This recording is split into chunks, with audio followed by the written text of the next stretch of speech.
Hello, everyone. Welcome back to Principal Living. In this interview, I have Robert Syslo. Robert operates a marketing and advertising agency. It's called Syslo Ventures and is labeled as one of the top business leaders to follow in 2020 by Yahoo Finance. With over 350 clients worldwide and a reach of over 3 million people per month, Robert specializes in the development and scaling of brands across all social platforms. It is my pleasure to welcome Robert Syslo. How you doing, Thank you. Robert? I'm good. Thank you so much for having me on, and it's a pleasure to talk to you. I know it kind of happened a little bit funny, but hey, here we are, and I love it. So it's exciting for me. Well, it's a great pleasure to have you here, man. If you don't mind, if you could just give us a little bit of background of who you are, what you do, so people can get to know you a little bit better. Like, just give us some good Yeah, insight. so I've been since I was about 14 years old. I've been really interested in production. I've been interested in making things look really cool and playing with that kind of a deal. So my whole past experience has been really number one working with companies like Grant Cardone. I've worked with him and built an agency while I was there. I've worked for NBC Universal. I've done content for City Search, Yellow Pages for businesses. I mean, the amount of advertisements I've produced, probably in the thousands, probably 3,000 to 4,000. I don't know. It's a big number. But really, my whole specialty is really helping businesses. I wanted them to look good, and I also wanted them to communicate. And I wanted people to be like, I want to stop and see what you're doing. So I use different mediums for that. Obviously, video would be priority one because it's just the strength that I've got. But we also do graphic design, we do web design, we do advertising, we do marketing. But it was a journey. It was a journey to acquire the knowledge. I made a lot of mistakes. I've been up, I've been down, I've had rough spots. you name it, I've probably been through it. I should probably write a book, but I make so many ads, I don't have time to write a book right now, but I'm right now focused on the business. But yeah, the background, I mean, I've worked in New York City, New Mexico, LA, China, Caribbean, Miami. I mean, I've really got clients all over the place. So it's really just something that for me is just how do we help people communicate better and how do we make them look better at the same time? That's awesome, man. So, where were you born? Like, where did you grow up? I'm from New Jersey, so I'm from a town New called Jersey. Lakewood, New Jersey. It's kind of like, I wouldn't say South Jersey, it's in the middle, but it's right by. I'm like 15 minutes away from Seaside Park, which is where that show, The Jersey Shore, was filmed. And by the way, wherever I traveled in the planet, everybody, I'd say I'm from Jersey, and they're like, "Oh, it's where the Jersey Shore was filmed." Like I could never escape it. So I grew up in a small town. I went to a Catholic elementary school, Catholic high school. Wasn't really the fortunate thing is that my father used to take us on trips a lot to Manhattan. So, I mean, New York City was like 40 minutes away, and Philadelphia was about the same. So I had New York, Philly, Washington, D.C., had these great cities that were really close. And I got exposed to all that really young, and I loved that kind of expansion and all that stuff that was there. So for me, I had the experience of getting a bigger world view kind of early on. I wouldn't say it landed a lot of experience for me because I didn't know what I was doing for half the time when I was growing up. But I'll tell you what, I did enjoy, Jersey, the Jersey Shore lifestyle, and yeah, so it was a small town, Lakewood, New Jersey. You said you started this pretty much being into video and advertising pretty much when you were 14 years old. Is there a reason that you got into this business, or is it a certain reason that kind of attracted you to it? I really liked visuals. I love visuals. And it's going to sound a little funny, but I base a lot of my style from video games that I played growing up. And I liked the effect that they created and how cool they were. I was like, wow, this is great. Like, what is this? This is a totally different environment. So I just liked playing with light. I liked playing with sound. I liked video. I liked recording. I liked taking things and creating stories. And so that's where it started for me. I experimented. I would download movies, recut them, download people's ads and recut them in college and all that stuff. And I'd make my own stories out of it. So, and even in high school it was the same thing. I was always interested in a visual experience. I really liked what could happen with that. I liked the experience that was connected with it. And I liked that you could mold different emotions out of it. I thought that was fun. So I'd play with all of those things to create a different experience. One thing that I can tell you, I can totally agree with what you're saying. I mean, you do great work, and people who are watching this interview, if you guys can go and check out his work, I think it's freaking awesome. He does some crazy ads and some crazy videos. So if you guys want to get your mind blown, just go and check out his work, because it's pretty cool. So so based on what we heard from you, what do you think are three principles, and we'll start with the most important one that you think that has helped you to get you to where you are now? Three principles that I apply. Oh man, I think it would be, the first one would be a sort of, I don't want to use the word tenacity, but I would say it's tenacity. It's this unrelenting force to get better and do more and expand more and push the boundaries of what I can accomplish. I've always had that. But I was never outward about it. It was more of an internal thing. Like, I don't brag. I don't show off. I'm not like, hey, look at me. Like, I'm not. I think that's the dumbest thing on planet Earth to do. And it's just, I don't need to do that for validation from others. So I was always that kind of quiet thing. And that really bugged me, actually. Like, I would see these guys that were like, rah, and I'd be like, well, I do more than that person, you know, but I realized that wasn't what was important. What was important was, because a lot of those people I'm way more successful than what I recall. So the viewpoint was this unrelenting tenacity to just drive. Okay. Like, if I accomplish something, I'm like, all right, I got to do more. Like, being this thing of like, that's not enough. That's not enough. We have to do more. We have to do more. I got to make the next video better. I got to make more money. I got to close a bigger deal. I've got to, you know, even when I was 14, I just wanted to experience more. I didn't want to have a life that I felt like I missed out on, or I missed out on opportunities. So my whole, even to this moment, you know, like today, it was like, you know, I'm working, and Miami doesn't get waves. Okay. We don't get surf. I mean, we do, but it's not frequent. And so it happened today, and I'm like, I'm going out. Like, I got to go. Like, I got to go have that experience. You know, sharks were involved. I was like, all right, well, I guess that's what this is going to be. I didn't stay out very long, but still, I was like, I wanted to just do that. So this unrelenting kind of drive to just, and it's very internal. It's not an external thing. I don't, what is it, raise the horn about it, because it's my deal. You know, I don't need anyone to like strip, you know, be like, oh yeah, no, I don't need that. I'm like, we just got to go. I've got to go. I've got stuff I got to accomplish. So, and I didn't even really realize that until I read your brief on what you wanted from me. And I was like, what would I say? And I've never talked about this, actually. I've never said it, but it is really strong. It's very aggressive, but it's so like not an external thing. It's more a personal, spiritual thing where it's just, it's just this force that I have to utilize. And if I don't utilize it, I get into trouble.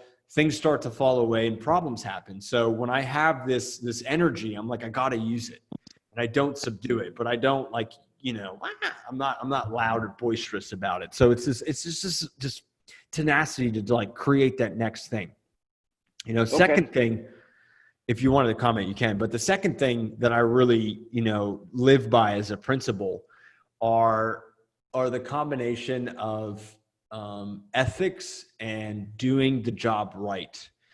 I could never take money or give advice or help someone in a way that would contradict itself. I wouldn't say something that I would later say something else and cause this kind of weird what. I would never say, oh yeah, I'm going to do this and then not do it. So I walk a very, very, very tight line on what I say, what I'm going to do, what I deliver on. And it is so extreme that it's a daily minute-to-minute monitoring. Like conversations, I'm like, okay, did I say this? What did I say? Okay, I have to deliver that. And if I do make a mistake, it's automatically something that I'm like, stop everything. I got to fix this right now. So this second thing of being very in ethics, both with myself, with the people I'm around, with my clients. Like I don't intentionally ever decide I'm going to go hurt someone or do something like that. It's always, how do I make someone's life better? Okay. And some people don't understand that, but there's a lot of things you can do very simply to make people better. And that is what my whole deal is. It's, if you see me talking, it's because I truly believe this. If you see me helping a client, it's because I believe I can help them. You know, so it's this, even as an employee, it was black and white. It's like, I got to do X, Y, and Z, and you get it done. Hey, you need this video in the next hour? Good, it'll get done. Oh, I told you these 20 ads will be delivered by Monday, end of day. Guess what? They get delivered Monday, end of day. No ifs, ands, or buts, even if I got to stay up till 3 o'clock in the morning to do it. So that's something I live by. It's like, I keep my word when I say I'm going to do something. It doesn't change. I don't go back on anything. I'm like, good, this is it. We're going to do this. And that's that.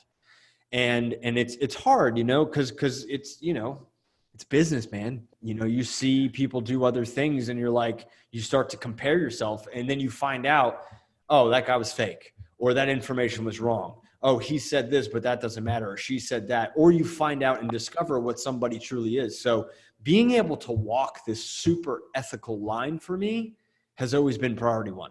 Because I know money doesn't flow. I know I'm not going to grow a business like that. And it has to be done like that. So that's awesome.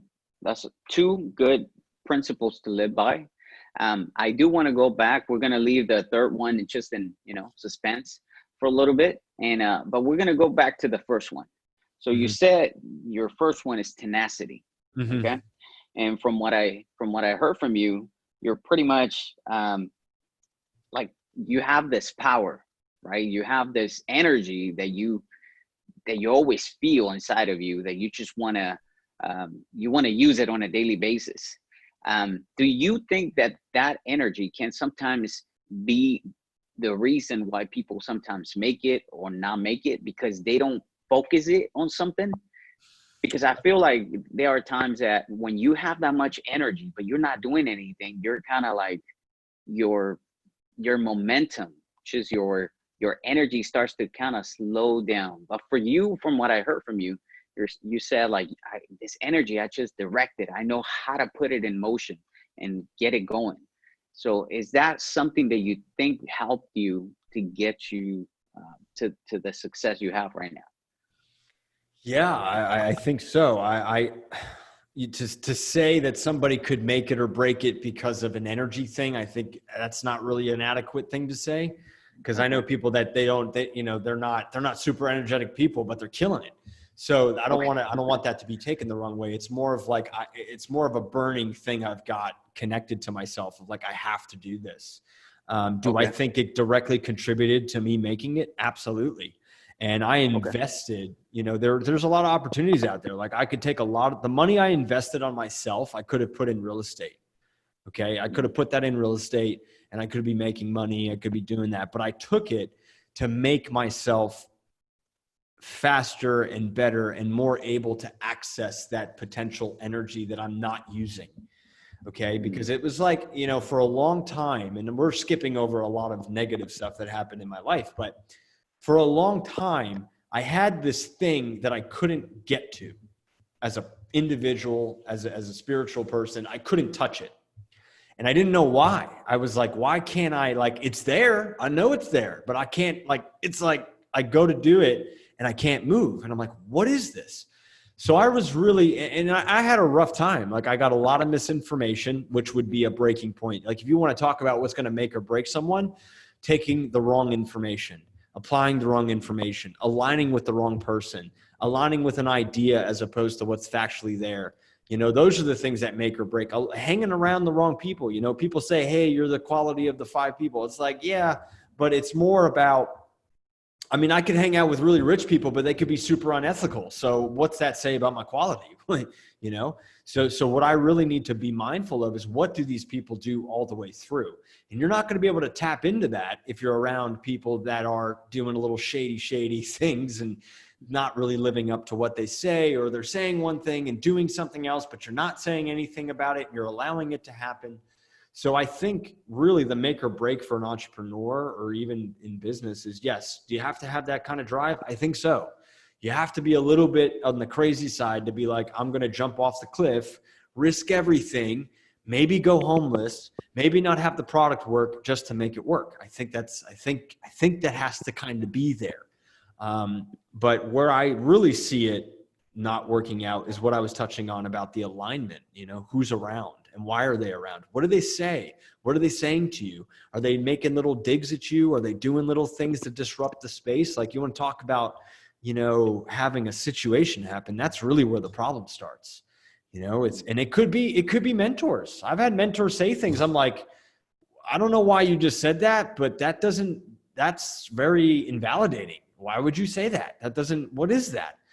So you have to really watch, but the energetic thing, it's like your protection. That's one thing I say all the time that I do, is that my attention is my most protected asset. It really is, because if I got something over here that's like bothering me and I'm let that persist, I'm not going to be able to function and really drive and tap into what I can actually do. You know what I mean? So yeah, I hope that answers your question.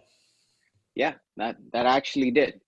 As far as tenacity, I would like to find out, what does it make you be, or to grow that tenacity? Is there something behind it that makes that tenacity grow within you? When I start winning, when things start going and you're like, oh my God, I can actually do this. It's like, wow, I'm actually doing this. Now I want to do more of that. Or a client or random people on social media. I got people all over the world that message me like, thank you so much. And this, that, it just kind of like validates, I'm not looking for that actively, but it gives you a boost. You're like, wow, okay, I really am onto something good here. So when you're delivering a good product and you're keeping your word on that product and you're not contradicting yourself and you're being 100% who you are, and people really like that you're doing those things, it feeds the tenacity, because you're like, that's the fuel. It's like, that's why I did this in the first place. Otherwise, what's the purpose, right? So but you also got to play the big game, right? Now I could sit here and I could be like, all right, we're making pretty damn good money right now. We got a lot of clients, and I could be like, that's it. It's all I want to do. This is as far as I want to go. This is good. Or I could be like, well, how do I get to a $500 million a year organization with a staff of 60, and we're servicing people all around the world? I'm one of the largest donators to my church for humanitarian campaigns, and I get to have the ability to help other people aspire. See, that's a different viewpoint. Okay, that's mine. That's what I'm playing. So how does that tenacity come in? Well, it's like, in order to be a large donator, you got to be making some bucks. Okay, you got to like not miss these hundreds of millions of dollars that you want to donate. But in order to do that, you got to have a company that's thriving. So that's what feeds it. It's like, what is the end long-term game I'm playing here? But then what are also the small wins that I get along the way? And those are just as important as those big milestone wins. So you go base more on a big dream, and then you do kind of like daily wins. Mm-hmm. So you kind of set them up, and then every win that you do kind of drives you more. So it keeps you going. Yeah. So like, let's take an example, right? So let's say, we got all these clients, and I'm like, I have a to-do list of massive. I need to make this amount of money today. And I write that down. I got to make these ads for this guy. I got to write that down. Got to set up this campaign, write that down. I got a list of like 15 or 16 things I got to do, right? So then what happens is I go through, I'm like, that's done, that's done, that's done, that's done, that's done, that's done. I do that every day. I've just proved the confidence that I have in my ability to execute something. So yeah, do I want to make $1 million in a day? Hell yeah. But you know what? In order to make that happen, I have to have these little things along the way, because they all stack up to that level. You saw me speak on stage, and Bobby Castro was there. And I love what Bobby says. He's like, you got to acknowledge the small wins. And he's absolutely right. We're not always going to get the $1 million deal right off the gate. I was one of the first people to close $1 million deal at my last company, the only one to ever do it. But it took years of training and calling and little deals and big deals and bigger deals until it finally was like, we can do this. So if I can acknowledge and build up the confidence level of what I have, That's a win. Heck, even getting on a podcast right now, that's a win. Great. I'm going to help people today. Oh, I'm going to text somebody, or somebody like somebody comments on something. That's a win. They're all validations for what I'm doing. And I'm like, give me more of that, because that gives me the energy to go. Validation is key, you will say then, correct? Validation in the sense that you see yourself accomplishing the things that you are setting out to accomplish. Okay. Like, That's I awesome. don't need, yeah. Go ahead. Like I'm not saying, oh, I need Warner to validate me. No, what I need is me to validate me.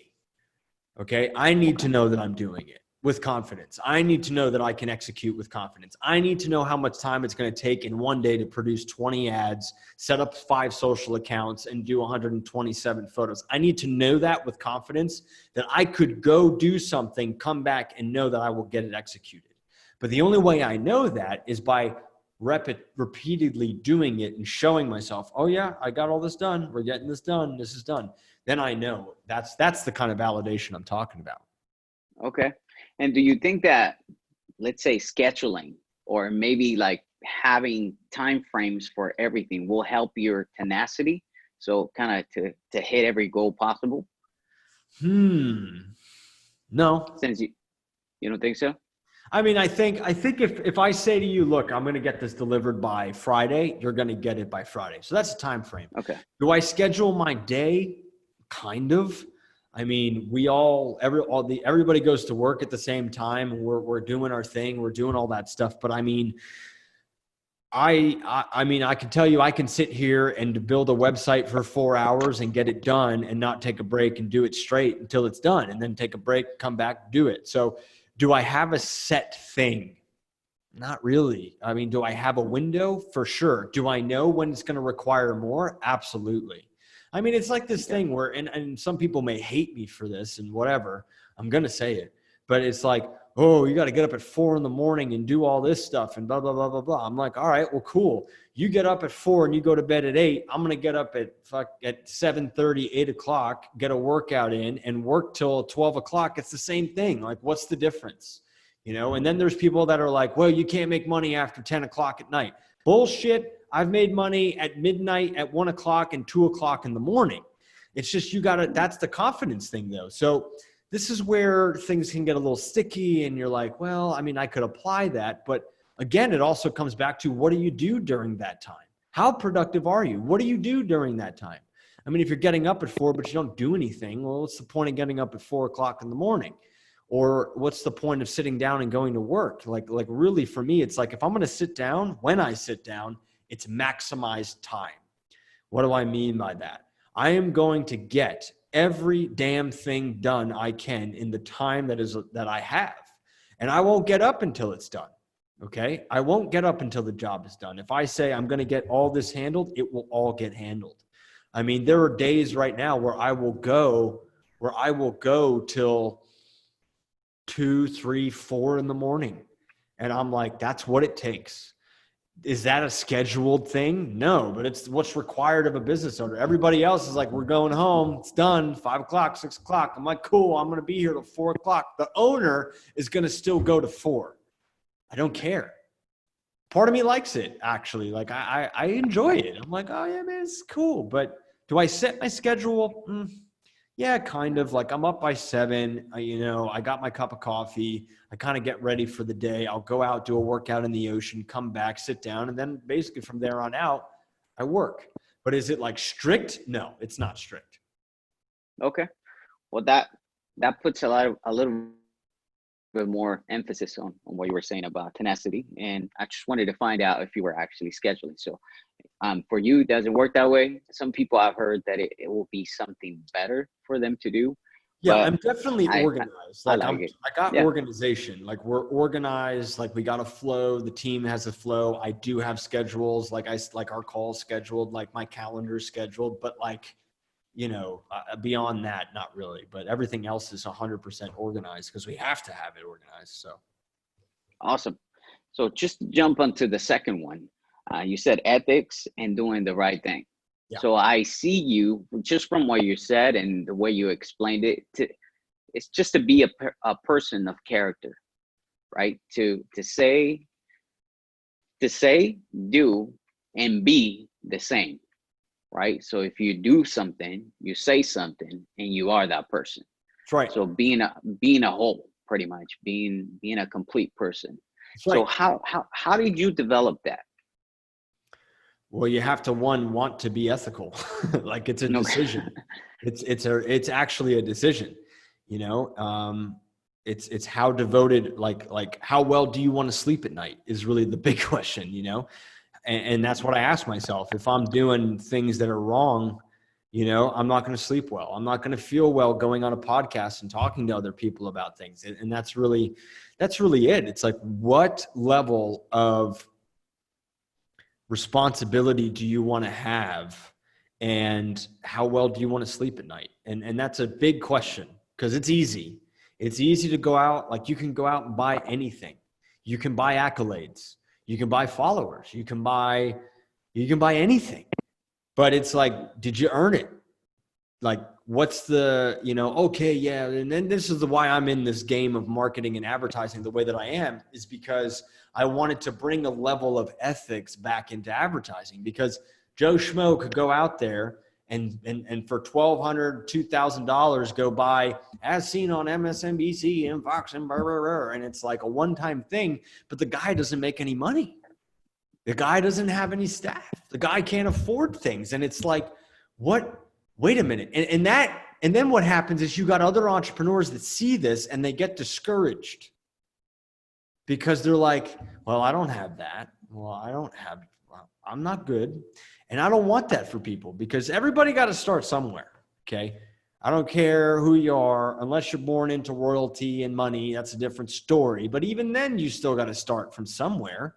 You know, like, I got to build credibility. I got to build trust. I got to build these things over time. And I got to prove to you my value by just being ethical. So can you learn it? Sure. Is it a decision? Absolutely. Absolutely. I mean, So I've seen in business, I mean, I've had situations where we did something, you know, we had an agreement and it didn't quite go the way it was supposed to go. And the first thing I said was, look, I want to make it right. Here's what I want to do. Let me give you value. Like, I just go right into the problem, and I'm like, okay, we have a problem. It didn't work. We didn't get it done right. Here's what I want to do to fix it. I'm going to do an equal thing of value for you, so you feel like you get something out of it. Does that happen all the time? No, because we're very much on top of everything. But in the past, I've had those experiences, and that was always my first thing. It's not retreating from the problem. It's like, okay, the mistake was made. It didn't work. This happened. I have to make up the damage. Like, I have to. Or I could just be like, no, that's it. Nope. Sorry. No refunds. Sorry. We're not going to do anything. Can't help you. You sign a contract. And honestly, that's not a plan. That's not an environment I want to live in. And that's not anybody I want to do business with. I want to know that when somebody pays me something, that they've got my back. You know, we just had this whole economic crisis, and all of the clients that were with me, we did extra work, extra time, and didn't charge anything. We didn't change anything. We just were like, we want you to know that right now we're delivering for you. All my employees, I was like, you're going to still be paid. We're not going to take an SBA loan out. We're not going to do any of that. We're going to pay you, and we're going to deliver. And we had our 2 highest months ever in the company history during an economic crisis. So that's ethics, though. It's like, okay, I could get free money, and I understand there are companies that need that. I get it. I totally do. But it was like, I was like, I don't want to do this. I want to make sure that is like an absolute last resort.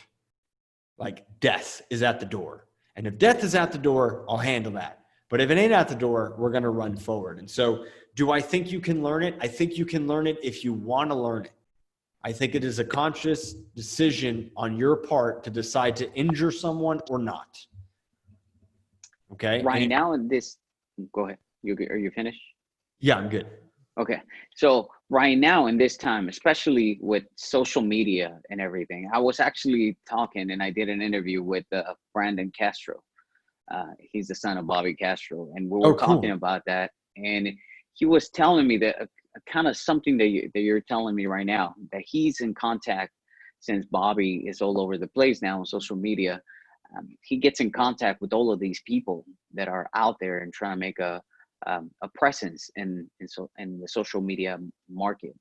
And he was telling me that he is able to see how there are some people that have this whole advertising, and they're saying that they're doing all of this, and once they figure it out, it's actually a lie, right? So just like you were saying, like, you want to bring value. So from what you say, is like, it's up to you. You are making the choice, and you want to bring value to people instead of just bluff. It's just a big bluff, right? So Yeah. what do you think separates those people from bringing value to not bringing value, and just being like, just giving that little bit on top, right? Like, just like you said, like, just saying, oh yeah, this guy is in Forbes, and then it's over. So what do you think separates those people from being ethical and non-ethical? Greed and selfishness. I think in order for you to do something that would harm someone, it's just absolute. It's just, well, one, it's insane. Number one, let's just call it what it is. It's insane. Number two, we're talking about absolute greed. Number three, it's just a fraud, right? So we're talking about an individual that understands there are ways to pull the wool over somebody's eyes and make it seem beautiful with language and communication and all this stuff and yada, yada, yada, yada. But when it comes to like performing, it's like they're not there. And I mean, I did a video today about this where you know, I've had some conversations with people where they just start name dropping, and it's like, you don't know this person? I'm like, I don't care. Like, why should I care? They don't know me. Are they paying my bills? No. Are they paying my employees? No. Why am I feeling like I'm being made wrong because I don't know that you're connected to these people? And point of the matter is that, you know, it's easy to like name drop and do this, but, and I said about this in the video, what's the most important thing is you. Like, what are you doing? I would rather listen to you tell me how you've helped, you know, let's take your podcast. You reach 500,000 people, and you tell me that these people are devoted and they're loyal to you, and you've changed people's lives with this, and you show up and you do this over and over again. I would be more inclined to work with you than this other side of like, oh, I know this, that, this person, this. I don't care. Because it's like, what are you doing? Right. And that's going to tie into the third thing we're going to talk about, the principles I live by. But that's really important. Like, what do I think separates it? That's what I think it is. I just think it's a quick scheme. Is I just want to get rich now. I have no consideration for anything else other than myself. And if you look, you can spot it, and you can prevent yourself from getting involved in it. Just listening to you, I can notice that, like I said, you are a person that wants to bring value, and you have character, right? You wanna genuinely help people, right? So is this something that was developed?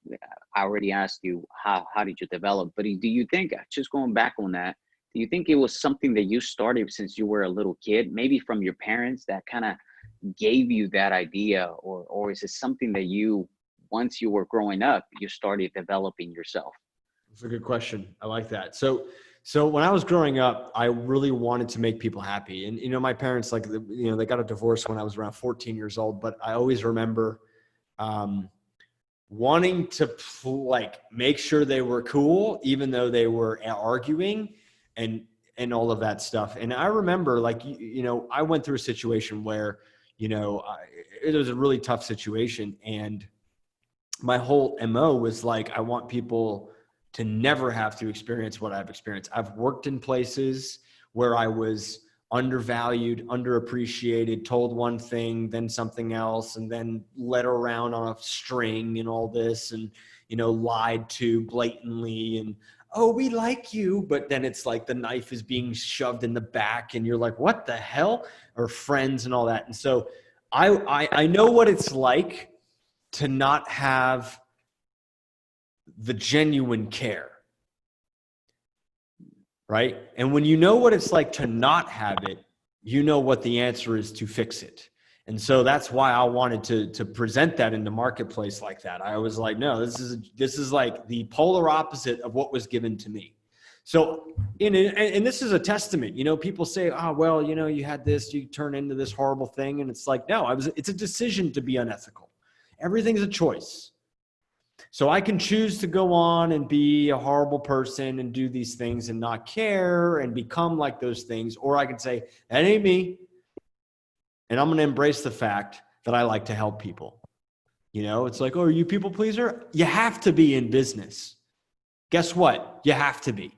You want to serve as a client, you got to please them. Okay. You got to deliver now to a point, right? Okay. I'm not saying like do extraordinary things, but just take that, for example, where somebody's like, oh, you're a people pleaser. Yeah. That's why I probably make a lot of money, because I'm giving people the solutions to their problems, which is quote unquote pleasing to experience. You know what I mean? So yeah, go ahead. Something that just came to mind, and I just wrote it down as well.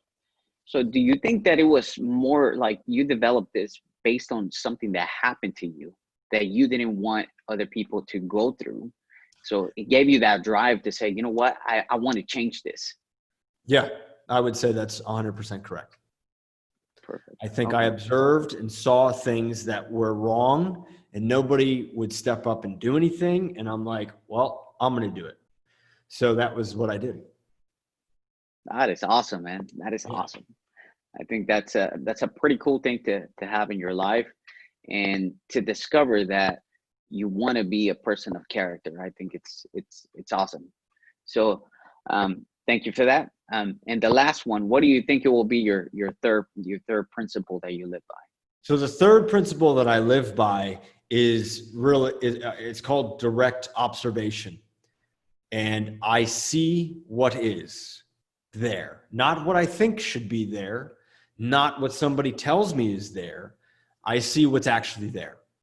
And if you were to, so you would say being realistic, maybe? No, not really, Exactly. because you have to have a level of kind of inspiration to be able to achieve some big things. But I'm talking more in the sense of like alignments and business and products and services, and kind of like what we were talking about, like an ethical person versus an unethical person. It's okay. And it's the times when I knew something was wrong, but I just kind of like allowed it. And I was like, nah, it's small. No, that doesn't happen in my world now. It's like I see a problem with someone or a situation or something, and I am like an American eagle from 20,000 feet. I will swoop down and I will crack it and I will destroy it and I will fix it, because it cannot exist, right? So it's like saying, hey, I want you to invest in my company, but I never show you what I do. Or it's saying something to the effect of like, oh, I can do all this stuff, but I never show you anything about what I do. I never give you visual representation of something. I never back anything up. I'm more, it's what people call fluff. Moment somebody starts getting fluffy with me, I'm like, I'm done with this conversation. So being transparent, completely transparent. And I hate that word, but you're right. Yes. Oh, really? I do, because I'm going to tell you why I hate the word transparent. Because let me hear it. Everybody says they're transparent, but I don't see it. So it's We're the most transparent company. Okay, in relation to what are you transparent to? Like, what do you promote? What do you talk about? Who are you helping today? What did you do today? What products do you have? Where did you come up with those products? See, that's transparency is something, and I say this a lot. Transparency is something that I should just be able to just see it. Like, I don't need you to tell me that you're transparent. I should just be able to see it, which goes back to what I said as my third principle, the direct observation thing. I need to see what's there. And if you're telling me you're transparent, you're probably not. You're probably not. I should be able to brag about, you won't be. Yeah. Why? Why? What's the purpose? Tell me what the purpose of that communication is. We are transparent. What is the reason for that communication? I want you to think of me as transparent. That's the purpose. But I don't think I'm transparent. See? So being transparent and looking to be transparent is completely different. That's what you're saying. Yes. Absolutely. You know? Absolutely. Absolutely. And you think that pretty much as soon as you see somebody, you interact with somebody, you can see through them if they're transparent or not. Absolutely. Instead of them, just like you said, a lot of bluff just comes in and they're telling you all this stuff to back it up instead of just being who they're saying they are. Yep. 100%. 100%. That goes with businesses, relationships. It's kind of like a one-up thing. When people feel like, and I don't really like this, I get away from these types of people. But when people start doing like, it's like if I said, "Oh man, we had our best month ever," and they're like, "Yeah, we had our best month ever, and we beat it by like 500%. We fucking did this." It's like, why? What are you doing? It's like you can't. The person that can't allow another person to win is somebody I want nothing to do with. Because the whole time that person's going to be around me, they're going to be chipping. They're just chipping away at my esteem, at my confidence. Whether I'm aware of it or not, they're chipping. And I don't want it. I don't need that. I want somebody to be like, dude, you're doing great. Good job. End of discussion. Let's go kill something. Okay, let's get productive. So being able to see what's there in a business transaction, in a problem, okay? It's like, well, you did this, blah, blah, blah, blah, blah. Let's go to the videotape and let's go to the, this is actually what was said, okay? And you got to fight it with facts. And that's one thing that I live by. There is just straight, narrow, it's facts. It's just how I do it. And it's how I choose to do it. It goes back to being ethical. But again, because I don't want a situation where it's gray. I don't want a gray situation. Now, is there sometimes gray? Yeah, of course. But we want it as close to like, this is it and this is it as possible. Because it's stable. Okay. Being able to see what's actually there gives you a stable runway to launch from. Anything else less than that is unstable, in my viewpoint. I mean, you may agree, you may not. But for me, I'm like, if we're going to do this, it's got to make sense. It's got to be stable, and I have to see it. I just believe just one thing that it came to mind, and I wanted to tell you this, is that from what I see, right? And I really think that whatever happened or just whatever bad thing happened kind of is really driving you. And I think that drive is going to make a change, because I believe that just your drive itself from getting people to not experience what you went through is going to get you going on a daily basis. And I really think that you have a lot of qualities as a leader. Just being a person of character, having values and ethics, I think that's one of the best things in order to be a leader. So I think just in your company, I really believe that you're gonna blow up, brother.